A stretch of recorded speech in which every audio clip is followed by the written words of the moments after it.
Deleting TikTok or Instagram is not going to fix your attention span. Let's be honest, your brain is already cooked.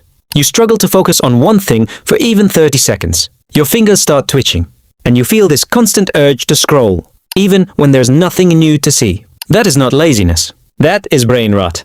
Short videos have trained your brain to expect a new dopamine hit every few seconds. So, when you sit still to work, your brain literally panics.